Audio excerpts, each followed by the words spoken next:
အားလုံးပဲမင်္ဂလာပါသီရိလင်္ကာတို့ခီးသွားခြင်း9ရက်မြောက်နေ့ကနေကြိုဆိုပါတယ်ကျွန်တော်တို့ဒီ3ရက်မြောက်နေ့ကစပြီးတော့မြောက်ပိုင်းပေါ့နော်ဒီတောင်ပေါ်ဘက်တွေကိုတွားလိုက်တာအခုဆိုရင်တော့ဒီ6ရက်မြောက်နေ့မှာကျွန်တော်တို့ဒါပင်လယ်ဘက်ကိုပြန်ရောက်ပြီလို့ပြောရမှာပေါ့နော်ဒါအခု9ရက်မြောက်နေ့မှာလဲကျွန်တော်တို့သီရိလင်္ကာရဲ့ဒီပင်လယ်ကမ်းခြေတန်ဂါလာကမ်းခြေအဲ့ဒီကမ်းခြေကနေပြီးတော့ပင်လယ်ကမ်းခြေတစ်လျှောက်တွားပြီးတော့ကျွန်တော်ဒီ Gaul ဆိုတဲ့ဒီ Dutch Fort ပေါ့ဗျာဒီ Dutch လူမျိုးတွေတိဆောက်သွားတဲ့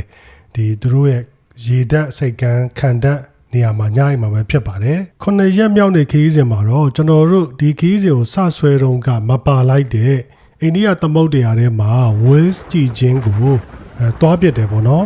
ဗမာလိုပြောရတော့ဝေလာငါးကြည့်ခြင်းပေါ့ဗျာအခုလဲကျွန်တော်ဒီဗမာလိုပဲဝေလာငါးကြည့်ခြင်းလို့ပဲပြောပါမယ်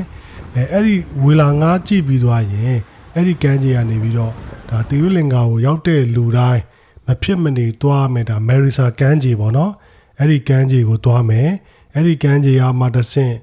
ကျွန်တော်တို့ဒီ Gaul ဆိုတဲ့နေရာကိုတွားမယ်အဲ့လမ်းတစ်လျှောက်မှာရှိတဲ့နေရာတွေအကုန်ဝင်သွားမှာပေါ့ဗျာအဲ့ဒါကြောင့်ကျွန်တော်တို့နဲ့အတူတူသီရိလင်္ကာကို9ရက်မြောက်နေ့ခရီးထွက်လိုက်ကြရအောင်ဗျသီရိလင်္ကာနိုင်ငံရဲ့ဒီဝေလာငါးကြည့်တဲ့ခရီးစဉ်တွေကသူကမနက်အစောပိုင်းပဲလောက်တာများတယ်ဗျအဲ့ဒါကြောင့်ကျွန်တော်တို့ကဟိုတယ်ကနေမနက်9နာရီလောက်ချက်ကောက်လုပ်ပြီးတော့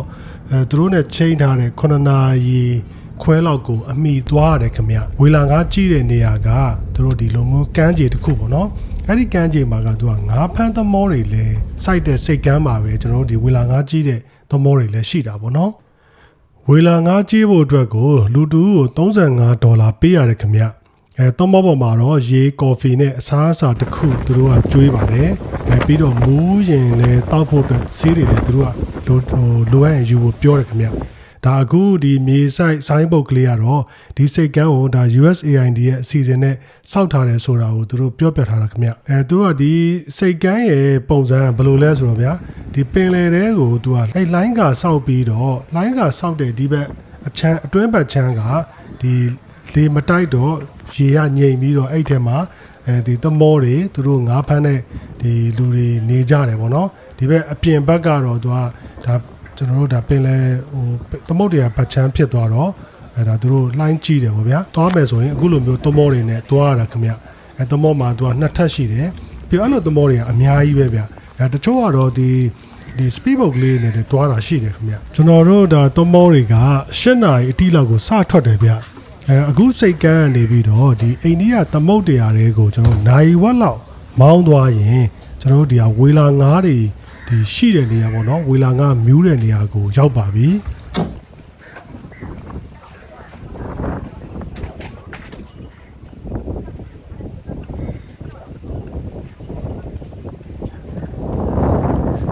ကျွန်တော်တို့ဒါသမောစစီးပြီးတော့သမောစထွက်ချင်းကျွန်တော်တို့သမုဒ္ဒရာဘက်ချမ်းကိုရောက်တာနဲ့လှိုင်းရကြီးလာတာပေါ့ဗျာစားထွက်ချင်းတုန်းကတော့တိတ်မတိတာတွေတော့ဒီမှာပါတဲ့လူကြီးတွေကလေးတွေပျော်ကြတာပေါ့ဗျာဒါဝေလာငါလည်းမြင်ရတော့မယ်သမုဒ္ဒရာခီးစဉ်အစိပ်ပိုင်းတစ်ခုလည်းဖြစ်တယ်လေဓာတ်ပုံတွေရိုက်ကြပါညာပေါ့တိတ်မကြောက်ဘူးဗျ15မိနစ်20လောက်ကြာတယ်ဆိုလှိုင်းကြီးတာကနည်းနည်းလေးများလာပြီးတော့တော်တော်များများမူးကြမော်ကြပေါ့နော်အဲ့လိုမျိုးဖြစ်ကြတယ်ဗျကျွန်တော်လည်းသမောမစီးတာကြောက်လားမသိဘူးကျွန်တော်လည်းနည်းနည်းလေးမူးလာလို့စာတော်ဖတ်လို့မရဘဲနဲ့နည်းနည်းလေးထိုင်နေရတယ်ဗျဝေလာငါးတွေရှိတဲ့နေရာကိုရောက်ပြီဆိုတာနဲ့သမောကဆက်မသွားတော့ပဲနဲ့ဗျအဲ့နာမှာပဲဝေလာငါးတွေရဲ့ဒီအလာကိုပဲကျွန်တော်စောင့်ပြီးကြည့်လိုက်တာပေါ့နော်ကြည့်တော့အဲ့ဒီနေရာမှာပဲသမောကိုပတ်ပြီးတော့သူနိုင်ဝက်လောက်မောင်းတယ်ခင်ဗျနိုင်ဝက်လောက်မောင်းပြီးတဲ့ချိန်မှာပွင့်လင်းပြောရင်ဗျဝေလာငါးသေးသေးလေးရဲ့အမီးလေးတစ်ခုပဲမြင်လိုက်ရတယ်အမီးလေးမြင်တယ်ဆိုရင်ဒီသမောရဲ့ကပတိန်ကဝေလာငါးတွေလာတော့မယ်ဝေလာငါးထုတ်တဲ့ရေတွေပါတွေဖြစ်မှာဆိုလို့သတိထားကြဘာညာဆိုပြီးသူကတော့ကြင်ညာတာပေါ့နော်တကယ်တော့ဝေလာငါးတကောင်းမှကိုမမြင်ခဲ့ဘူးဗျအမီးလေးပဲမြင်ခဲ့တယ်အဲ့ဒါကြောင့်ဒီကမိတ်ဆွေတွေလည်းဒီခီးသွားမယ်ပေါ့နော်ဥပမာဒီတဘာဝကိုမိခိုရတဲ့ခီးတွေကိုသွားမယ်ဆိုရင်ဥပမာဗျကျွန်တော်တို့ဒီဝေလာငါးကြည့်တယ်လို့ပေါ့အဲ့လိုမျိုးခီးတွေကိုသွားမယ်ဆိုရင်ဒီအချိန်ကဒါဝေလာငါးတွေမြူးတဲ့ချိန်လားဝေလာငါးတွေမမြူးပဲနဲ့လို့ပေါ့ဗျာပင်လယ်ကြီးရောက်မှာပဲနေတဲ့ချိန်လားအဲ့လိုမျိုးလေးတွေတေချာလေးကြည့်ဗျအဲ့လိုမဟုတ်ဘူးဆိုရင်ကျွန်တော်တို့ဒီခီးစဉ်က အချိန်ကိုငွေကုန်နဲ့လူလဲပင်ပန်းနေဗျာဖမ်းမိလာတဲ့ပင်လယ်ငါးတွေကိုအဲ့ဒီမှာပဲတခါတည်းတန်ရှင်းရေးလုပ်ဒီစားစိမ်ပြီးတော့တခြားနေရာတွေပို့ဖို့တခါတည်းပြင်ဆင်နေတာကိုတွေ့ခဲ့ရတယ်ခင်ဗျ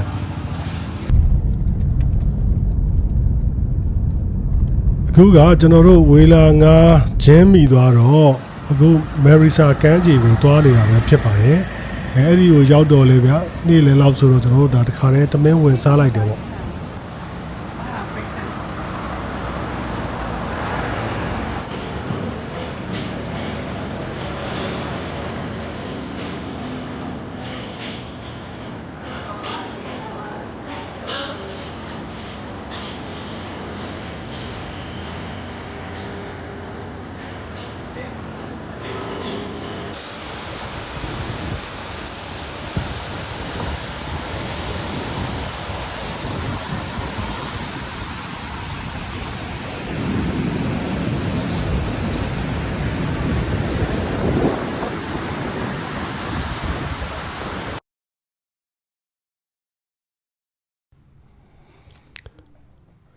ခီးသွားတွေများတဲ့နေရာမလို့လားမသိဘူးဗျကော်ဖီတစ်ခွက်ကိုတော့$3ခွဲလောက်ရောင်းတယ်ခင်ဗျ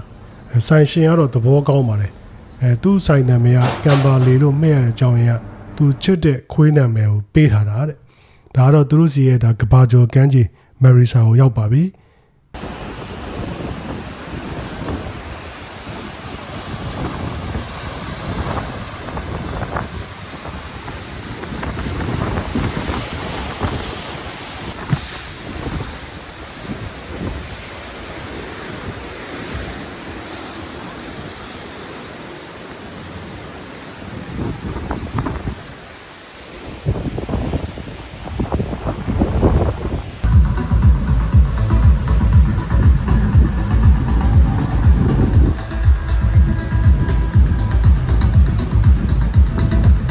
မဲအောင်ရှိတဲ့မြောက်တွေကိုတွေ့တယ်ဗျဒါကားဆရာတော့ပြောတယ်အဲ့ဒီမြောက်တွေကတဲ့သူတို့သီရိလင်္ကာမှာပဲရှိတယ်တဲ့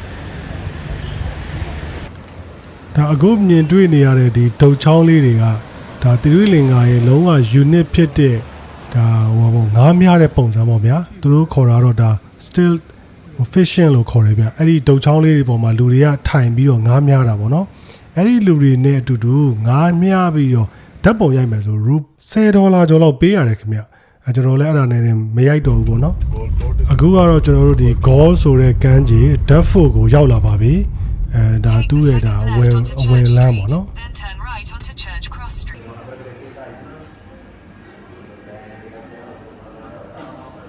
ဒါကတော့ဒါကျွန်တော်တို့တဲမဲ့ဟိုတယ်ပေါ့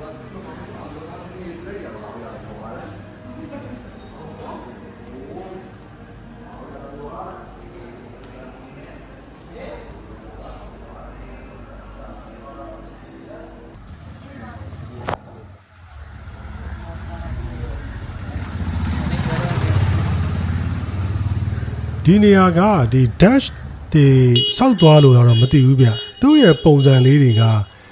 တကယ်ကိုဒါကျွန်တော်ဟိုရုပ်ရှင်ကားတွေထဲမှာမြင်ရတဲ့ဒီဥရောပမှာရှိတဲ့လမ်းကြားလေးတွေနဲ့တော်တော်တူတာကိုစင်တူနေတာကိုတွေ့ရတယ်ခင်ဗျ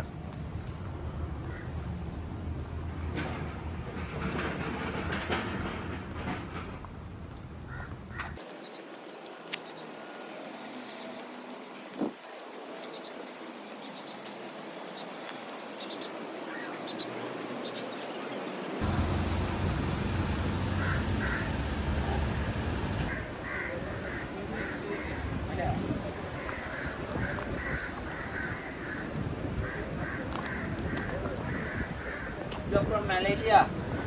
Singapore.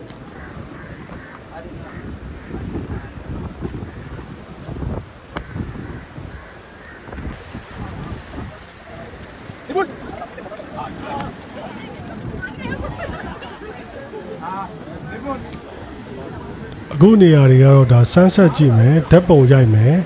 ပြီးတော့အဲ့ဒီ dashboard ကိုသူ့ရဲ့ဒါအပြင်ဘက်ကနေထွက်ကြည့်တဲ့ပုံစံမျိုးလေးပေါ့နော်အတော်ကတော့တာရတယ်ခင်ဗျ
ဒါကသူတို့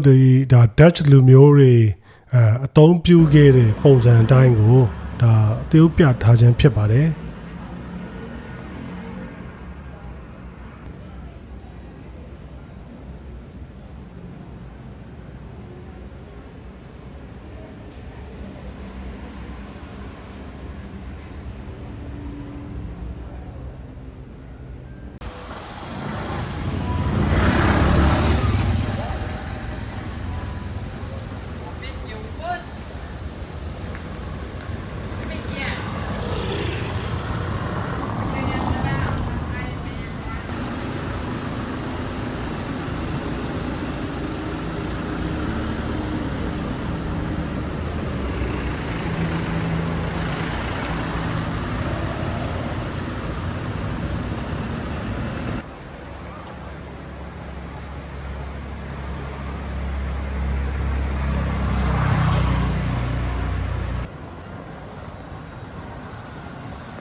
ကျွန်တော်တို့လည်းတနေကုန်ခီးသွားလာတာဘိုက်ဆာရာနဲ့ဒီဆိုင်လေးမှာဝင်စားပြစ်တယ်ဗျ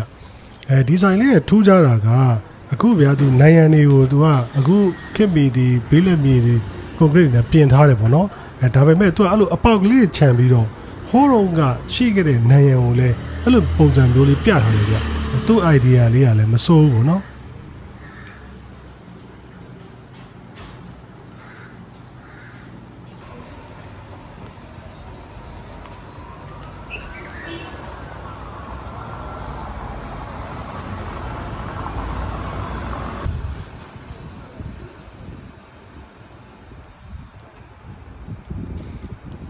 ဥရောပတိုက်သားတွေနေသွားတဲ့နေရာဆိုတော့ကျွန်တော်ဒါ church ကျောင်းတွေသူတို့ရဲ့ဒါ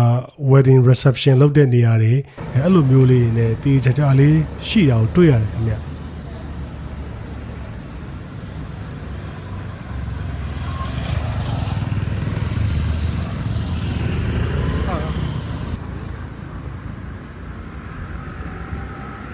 ဒီ dashboard ဆိုတဲ့နေရာနဲ့သူ့ရဲ့မြို့ရဲဆိုတဲ့ရှိတဲ့နေရာအများကြီးမဝေးဘူးဗျ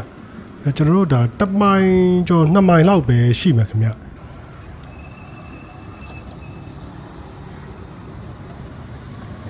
အခုမြင်နေရတာကတော့ Darfur ရဲ့မြို့ရိုးကြီးပေါ့နော်မနက်ဖြန်မနက်ကျရင်အဲ့မြို့ရိုးပုံကိုကျွန်တော်တက်ကြည့်ပြီးတော့ဘာတွေရှိတယ်ဆိုတာကိုကျွန်တော်ရိုက်ပံမှာပဲဖြစ်ပါတယ်